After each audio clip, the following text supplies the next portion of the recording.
Good morning. Thank you for joining us this Sunday morning at Colonial Hill Baptist Church. I'm Ernie Armstrong, and it's my privilege to lead in Bible study this morning.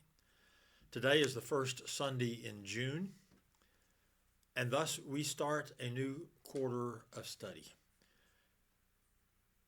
We have been studying from Paul's two letters to the Thessalonian congregation or body of believers.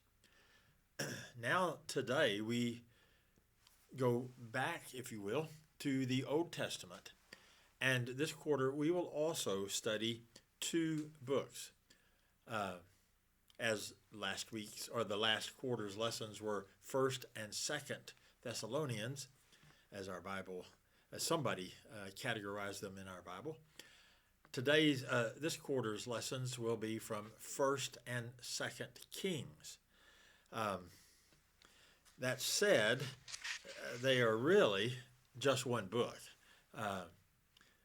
The material at the end of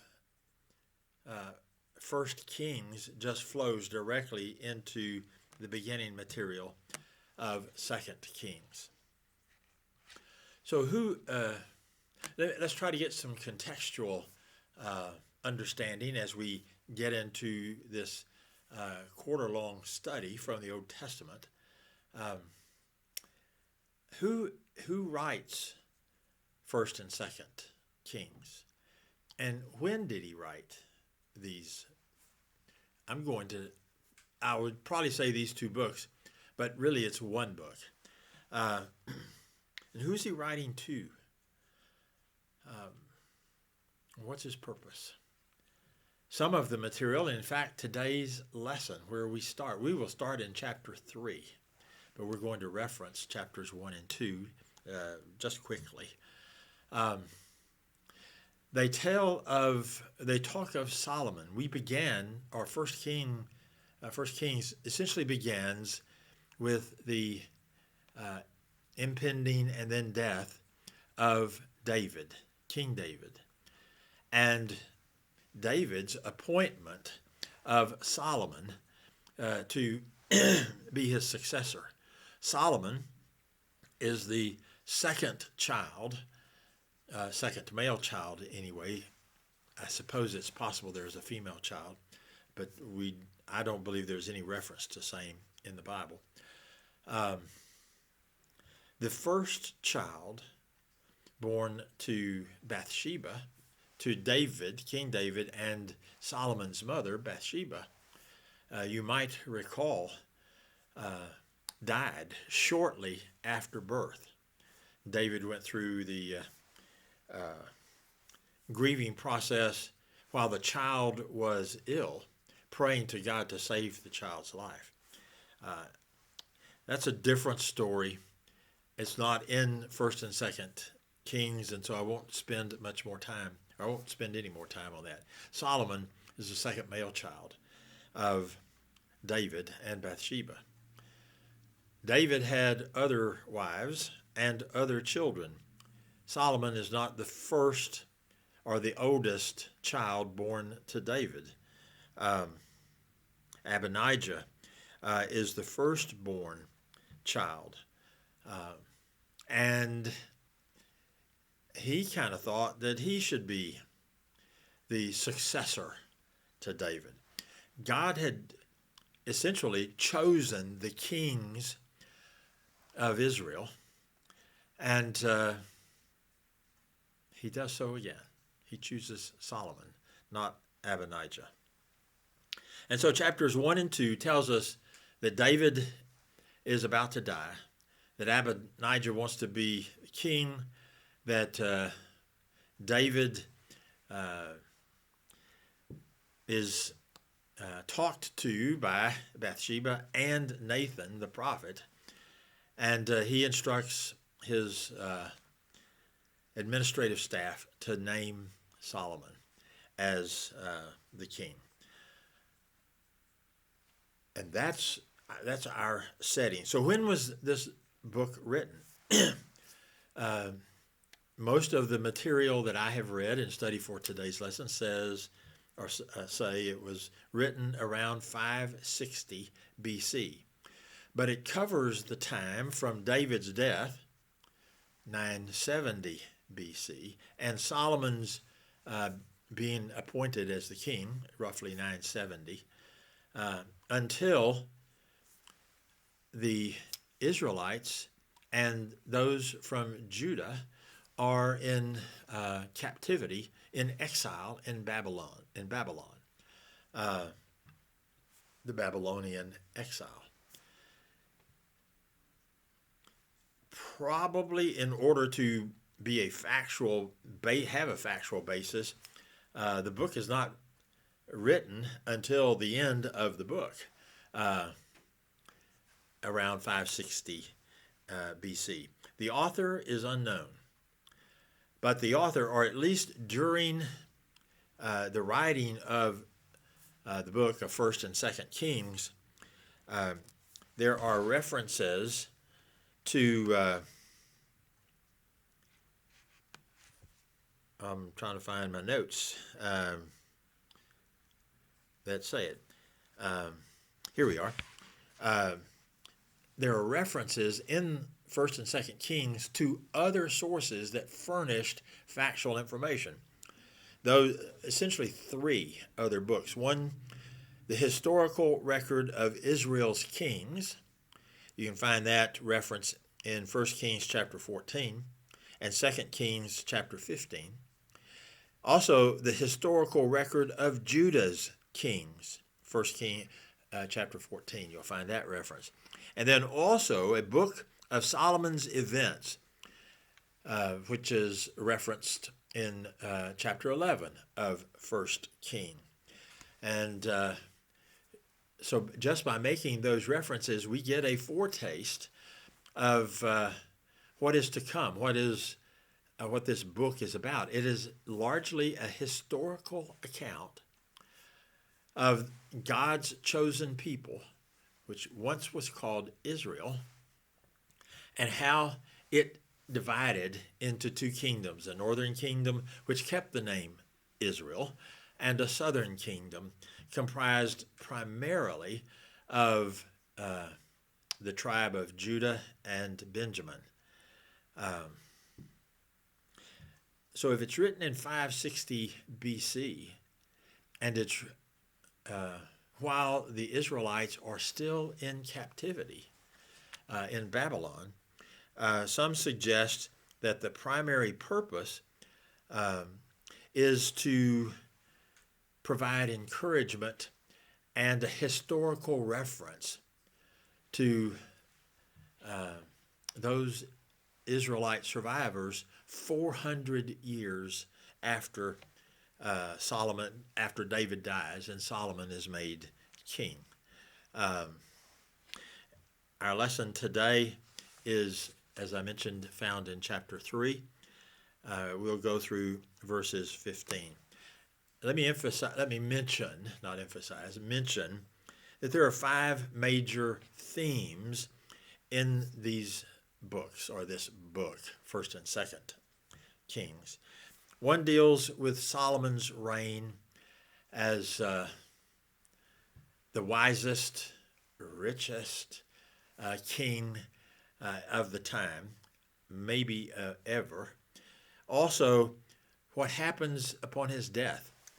The nation Israel is divided into 2 nations, the northern kingdom of Israel, the southern kingdom taking the name Judah.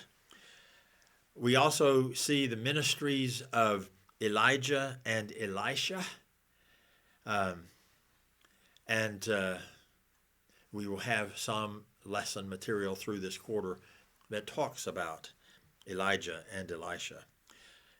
We will also see reference the fall of Israel to the Assyrians, the northern kingdom, which occurred in 721 BC, and then later the fall of Judah to the Babylonians, which did not occur for another 135 years, roughly, 586 BC. That's our context, our setting. It covers a lot of material. We certainly will not cover all of the material, but we will see how the author grades the kings of Israel and Judah throughout this 400-year period, or this period that ultimately results in their exile among other nations. Today, as I said, we're going to look at Solomon and the beginning of his service as king of Israel, the united kingdom. It had not been divided yet. Let's begin. We'll read through verses 1 through 3. Solomon made an alliance with Pharaoh, king of Egypt, and married his daughter. He brought her to the city of David until he finished building his palace and the temple of the Lord and the wall around Jerusalem. The people, however, were still sacrificing at the high places because a temple had not yet been built for the name of the Lord.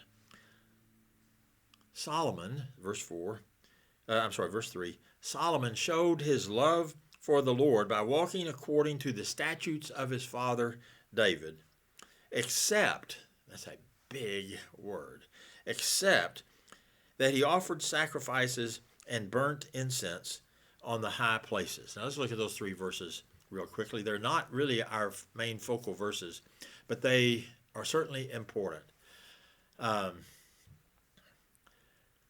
Most scholars, and we're going to see a reference to Solomon's youth in a few verses, think Solomon was around 20 years of age. But he is already married and already has a child. We see that after he had served 40 years as king, which is how long he served, his son, who was age 41, which means he was born 1 year before Solomon was king, is referenced in these books. Solomon made an allegiance with Egypt by marrying the Pharaoh's daughter. Now, such a practice was not terribly uncommon. David did the same. But it was, in fact, contrary to God's instructions to his people. Nevertheless, it was thought to be a very wise move. Egypt would be a very great power at the time. Some scholars or some pieces that I read suggest that maybe Egypt wasn't as strong at this time. David, as king of Israel, had expanded the scope of Israeli rule in the south, from the northern edge of Egypt, all the way up to the Hittite kingdom. I did a little bit of research on where is the Hittite kingdom located, and quite frankly, I got several different answers, but essentially into Syria, modern day Syria, and maybe all the way to Turkey. It was an expansive kingdom. David acquired dominion over all of these people for this great, large nation through military combat, by having his armies overpower the armies of the other kingdoms around. Solomon now is going to be tasked with ruling this great nation, but he desires to do so peacefully and not through military dominance. That's again important. His alliance with Egypt brought additional prestige to Israel because Egypt was such a large and historically powerful nation. And it may have brought some value to the Egyptians, especially if they had been weakened. It provided them with an alliance with a powerful nation, namely Israel. Someone suggested that maybe Egypt was trying to obtain access to the trade routes, which was a major source of wealth to Israel, through negotiations rather than through military action. Nevertheless, David married an Egyptian princess, if you will, and brought her to Jerusalem until he finished building his palace and the temple of the Lord. So Solomon's temple did not exist yet. David desired to build a temple to God, and God determined that Solomon would be the one who built the temple. But it's not built yet, and Solomon is approximately 20 years of age. Verse 2, as we've already read, the people were still, because there is no temple, no central place, they're still going to high places to conduct worship of God. And the expression high places has a negative idea or concept because God had prohibited that, and it was the place, many of the high places where worship was conducted was the place where idols were worshipped. And so the reference to worshiping at high places has a very negative concept. And so when verse 3 says, Solomon showed his love for the Lord, which is a great and wonderful comment about Solomon, by walking according to the statutes of his father David, the word except then appears, except that he offered sacrifices and burned incenses on the high places. I think it could have also said, and he engaged in marriage to a foreigner.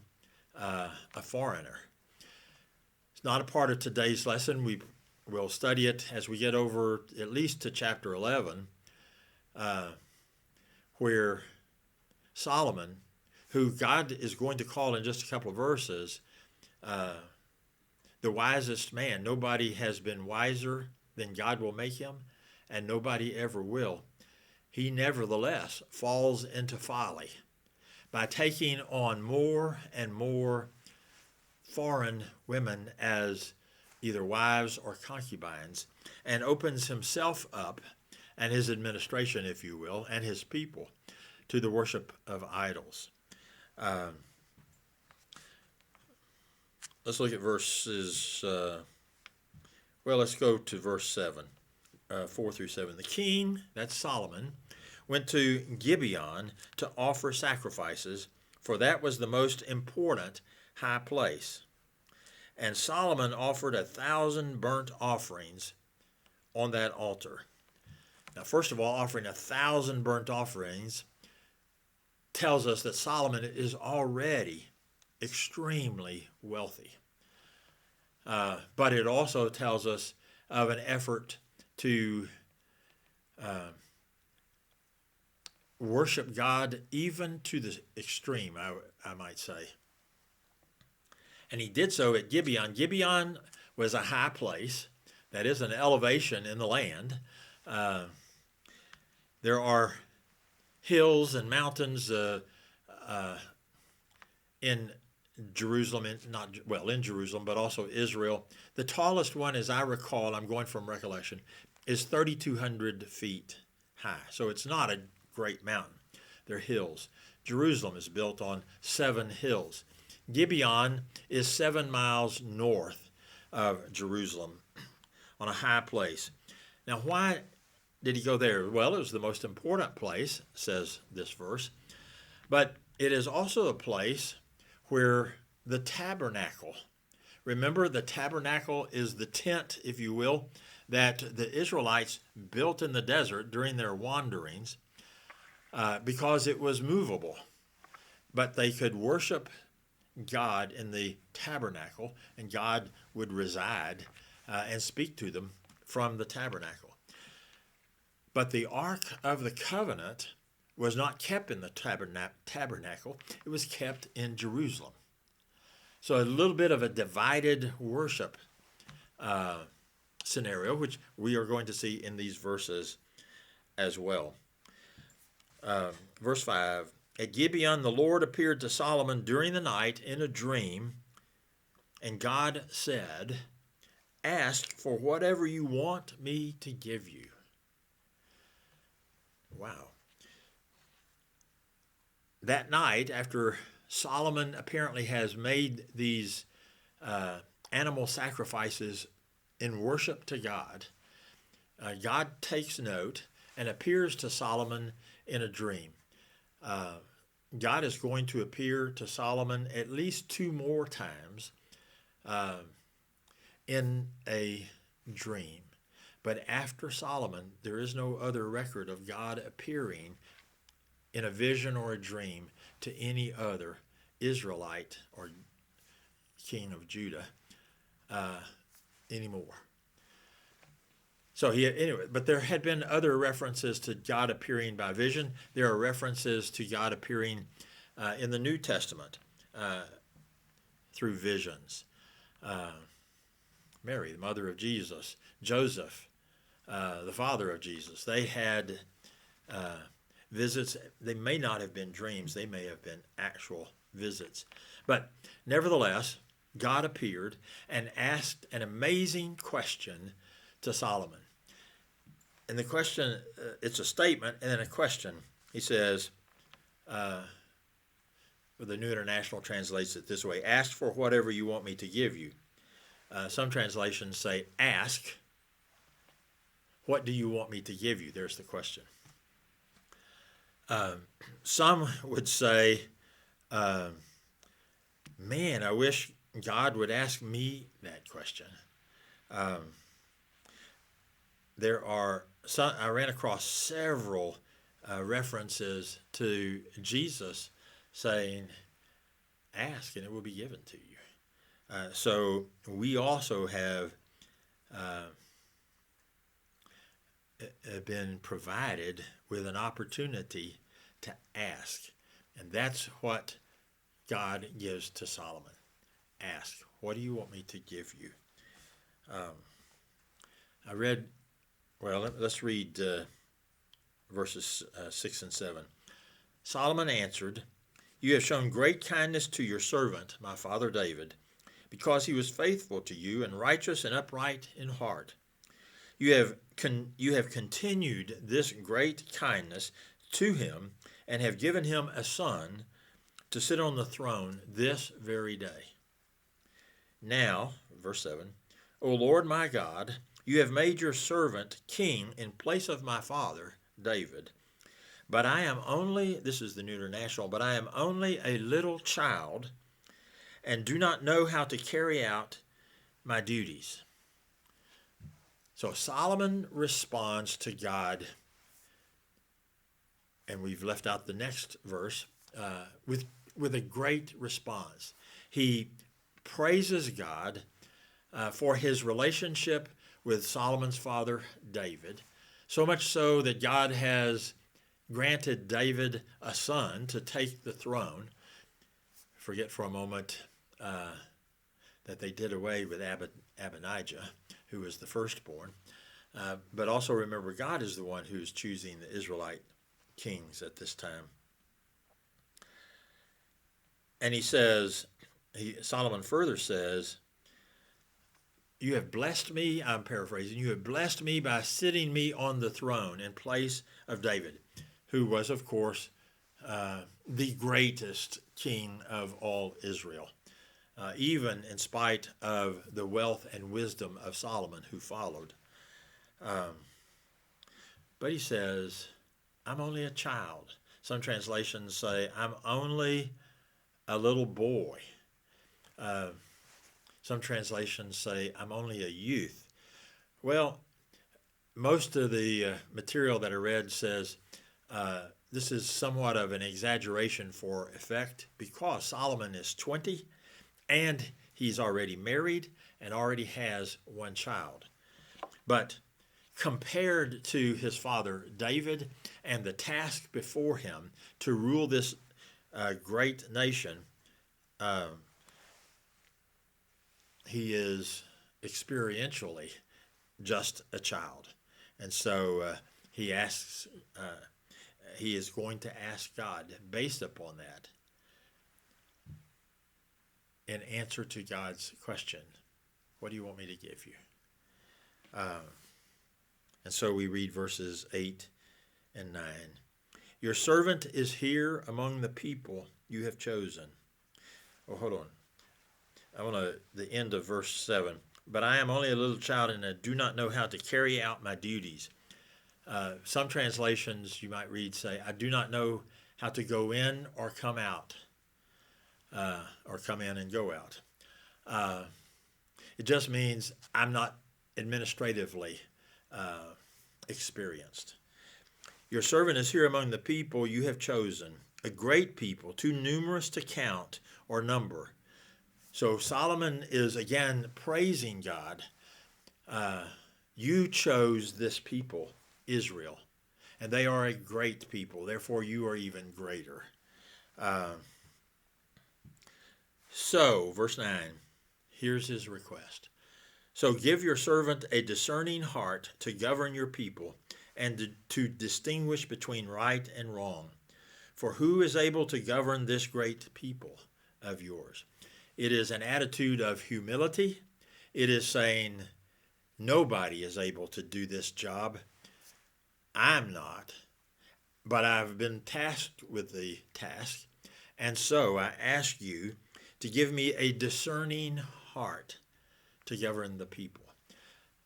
Some translations say a receiving heart or a listening heart. Who is he talking about listening to? God or the people? I think in his wisdom, and I think God has already begun to bestow his wisdom upon him, he's recognizing both God and the people, that he should listen to and be able to discern with knowledge and wisdom, to learn and know the difference between right and wrong, the beginning of wisdom. Now, one commentary I read, and I can't spend much time because I'm running us out of time. One commentary I read said, we should not pray, God, show me what decision I am to make in this setting. Why? Because he has already endowed us with knowledge and wisdom. Besides, how do we know is he going to give us a sign in answer to that prayer? Rely upon what you know, what your relationship with God is, as Solomon is doing right here. Rely upon God's word. There was a story in one commentary about a man teaching vacation Bible school, and he asked the kids, they're talking about Solomon, he asked the kids, if God asked you that question, what do you want me to give you? Anything. What do you want me to give you? And he would call upon some to answer. And they basically gave personal and somewhat selfish answers. Finally, one little boy said, wisdom. Give me wisdom.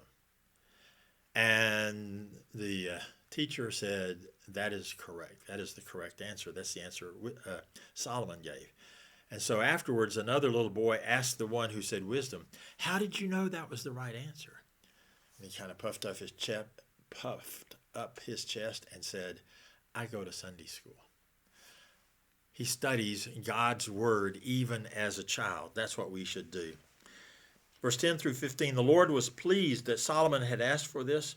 So God said to him, since you have asked for this, and not for long life, or wealth for yourself, nor have you asked for the death of your enemies, but for discernment in administering justice, I will do what you have asked. I will give you a wise and discerning heart, so that there will never have been anyone like you, nor will there ever be. Moreover, I will give you what you have not asked for, both riches and honor, so that in your lifetime you will have no equal among kings. Now then comes a very important part of what God says to Solomon. Verse 14. And if you walk in my ways and obey my statutes and commands, as David your father did, and David told him to do that, I will give you a long life.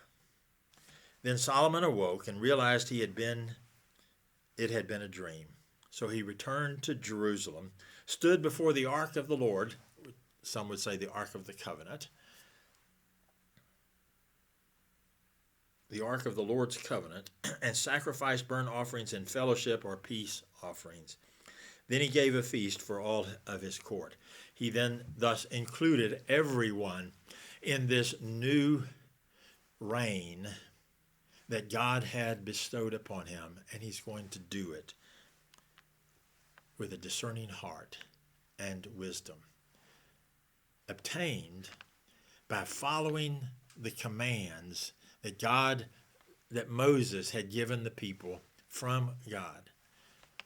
That's the beginning of wisdom for you and for me. How do we determine good from evil?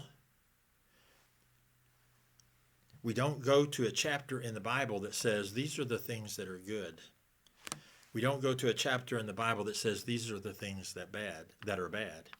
Instead, we attempt to study God's word and draw closer and closer to him, such that we learn what is good and what is evil. I also believe, in spite of the commentary, it says you shouldn't ask, God, help me make this decision. I think we can ask that question. And I think God will direct our minds and our thoughts back to his word so that we can.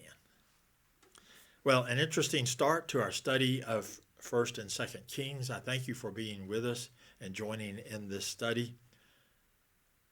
I pray that you have a discerning heart and a relationship with the God who provides wisdom. Thank you. Good morning.